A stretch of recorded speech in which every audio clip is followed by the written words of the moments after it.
आप देख रहे हैं SRTV न्यूज नेटवर्क और मैं हूं मनीषा श्रीवास आपके साथ। इस वक्त की मुख्य खबरें, खास मुलाकात विशेष मेहमान से। प्रभाग क्रमांक 6 के पार्षद जितेंद्र घोड़ेश्वर और अपने बसपा के सत्ता पक्ष कट नेता आप हो सर, हम आपसे ये जानना चाहेंगे कि अपने प्रभाग में किस तरह के विकास कार्य शुरू है, किस तरह का माहौल है, इस बारे में बताइए। निश्चित रूप से 2017 के सार्वत्रिक चुनाव में प्रभाग 6 की जनता ने भारी मतों से मेरे समूहत अन्य मेरे 3 पार्षदों को आने प्रभाग में चारों के चारों नगर से को चुन कर दिया। और तब से लेके मेरा जो सपना था और नागरिकों की जो इच्छा शक्ति थी उसके अनुरूप प्रभाग में जीवनावश्यक जो सुख सुविधा जो नगर सेवक को देनी पड़ती है, लाइट, स्वच्छता, रोड, नाले, गटर, पानी, बिजली, ये सारे दृष्टिकोण से मैंने काम किया। सबसे पहले प्रथम वर्ष में मेरा प्रभाग जो था कुछ आउटर को लगा हुआ है, बिजली से त्रस्त था। मैंने 50 लाख की नस्ती बनाकर पूरे प्रभाग में विद्युतीकरण करके प्रकाशमय प्रभाग कर बनाया। साथ साथ मैंने जो शिक्षा के जो मंदिर होते हैं, राम मनोहर लोहिया लाइब्रेरी हो, टेका की लाइब्रेरी हो या अन्य मेरे प्रभाग की भी जो लाइब्रेरी हो, आज भी मेरा काम बच्चों को वाचनालय के दृष्टिकोण से चालू है। ऐसे सारे वाचनालय के दृष्टिकोण से विद्यार्थियों को सुख सुविधा देने के दृष्टिकोण से मैंने कार्य किया। उतना ही नहीं तो मेरे प्रभाग के अंदर में अल्पभूधारक लोग ज़्यादा संख्या में रहते हैं। NIT का भी फ्लैट से और काफ़ी सालों से गटर लाइन से त्रस्त थे, कंजर्वेशन लाइन के ऊपर कब्जे थे। ऐसे कई सारे प्रभाग, चाहे यादव नगर हो, मंदिरनाथ हो, महेंद्र नगर हो या एकता कॉलोनी हो या पंचशील नगर हो, ये सारे प्रभागों में मैंने कार्य किया है। उतना ही नहीं तो दहन घाट से लेकर दहन घाट के जो सेट खराब थे वहाँ पे भी मैंने विकास के कार्य किया हूँ। उतना ही नहीं तो प्रभाग के अंदर में एक सुलभ शौचालय जो 35 लाख रुपए का सैंक्शन किया है। और सबसे पहले कि 1992 से जो डिमांड थी, जय भीम चौक के अंदर में एक डॉक्टर बाबा साहब अम्बेडकर का अनधिकृत या अतिक्रमणित मूर्ति स्थापित की गई थी और वो जगह का प्रॉब्लम था। वो जगह को NOC लाकर किसी ने भी 92 से लेकर कई आमदार, खासदार और नगर सेवकों ने कुदाड़ी मारे मगर विकास कार्य नहीं कर सके। मैंने 2017 में ही स्टैंडिंग में रहते हुए सर्वप्रथम वो काम को संकल्पित रखते हुए मैंने 2017 में वो 35 लाख की नस्ती तैयार की। 25 लाख रुपए मुझे मंजूरी प्रदान हुई और 25 लाख की मंजूरी प्रदान होने के बाद मैंने ज़मीन अधिग्रहण का प्रश्न NIT से NOC लेकर मैंने पूर्ण किया। आज मैंने वहाँ पे बाद में थोड़े थोड़े लाइटिंग के काम हो, विकास के या सौंदर्यीकरण के काम हो, ऐसे 35 लाख रुपए का निधि खर्च कर आज वो वास्तु खड़ी हो चुकी है। 8/10/2021 को उसका भव्यतम लोकार्पण, शासकीय लोकार्पण कार्यक्रम हुआ। 9 तारीख को मान्यवर कांशीराम जी की पुण्यतिथि के उपलक्ष्य में मैंने कार्यक्रम रखा था और उस कार्यक्रम में 8 से 10 हज़ार की गर्दी थी। 10 तारीख को, तीसरे दिन 10 तारीख को भव्यतम प्रभाग के अंदर में एक भोजन दान का कार्यक्रम रखा। उसमें भी शान से मतलब बैठाल कर खाना मेरे जनता के साथ में, समिति के साथ में सम्मिलित होकर हम लोगों ने वो कार्य किया। तो प्रभाग के अंदर में 2 साल से कोरोना का प्रादुर्भाव होने के नाते कुछ काम अबाधित रहे, लेकिन फिर भी जो 2021-22 का जो 21-22 का अर्थसंकल्प हुआ, उस अर्थसंकल्प पे भी मैंने बहुत सारे काम लाया हूँ। ये झोन स्तर पे फाइल में गटर लाइन के काम को 1 से 1.25 करोड़ के काम मेरे प्रभाग में है। एकता कॉलोनी से आउटलेट डालने का जो प्रश्न है, कैंसर हॉस्पिटल के पीछे से पुलिस स्टेशन यशोधरा का जो नया पुलिस स्टेशन बना, बड़े नालों को मिलाने का वो कार्य जस्ट चालू है। इस तरीके के बहुत सारे काम, जीवनावश्यक जो दैनंदिन सुविधाओं के काम है वो मैंने किया है।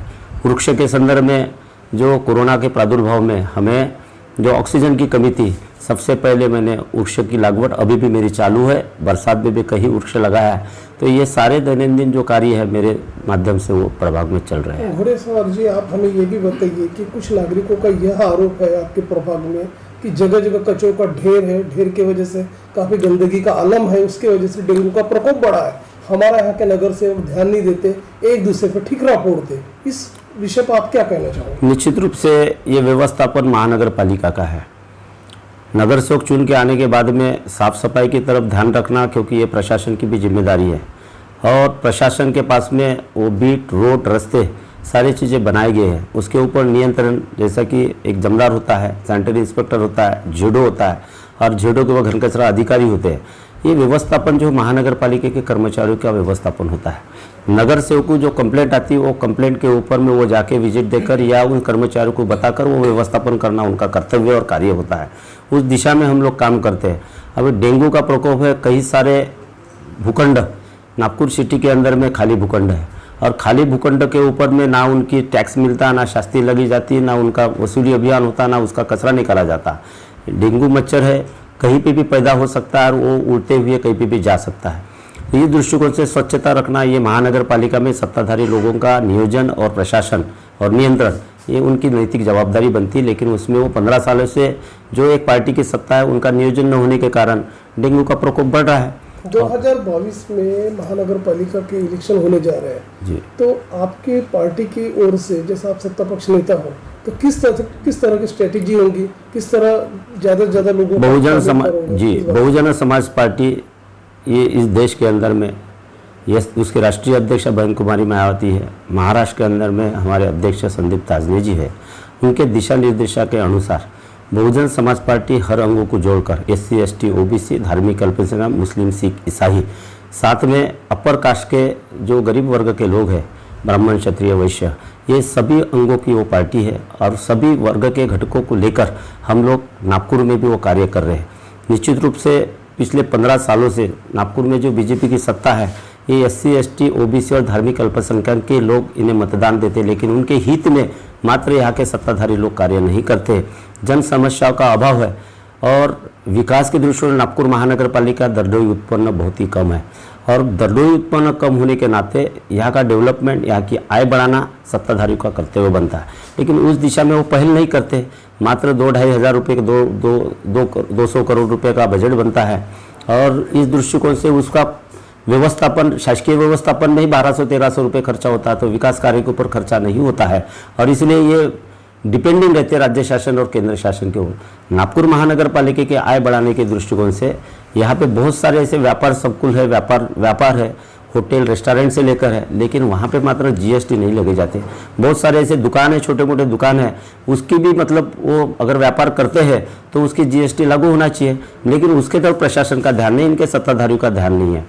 नागपुर महानगर पालिका में टूरिज्म प्लेस को बढ़ाना उसके तरफ भी उनका ध्यान नहीं है और चाहे गांधी सागर हो, फुटाला तालाब हो या नागपुर में जो महाराज बाग है वो महाराज बाग की वहाँ पे भी जो कचरा पड़ता है उसके ऊपर भी हमारा कोई मूल्य नहीं मिलता हमें। ये सारी प्रक्रिया के ऊपर ये फेल्यूर है।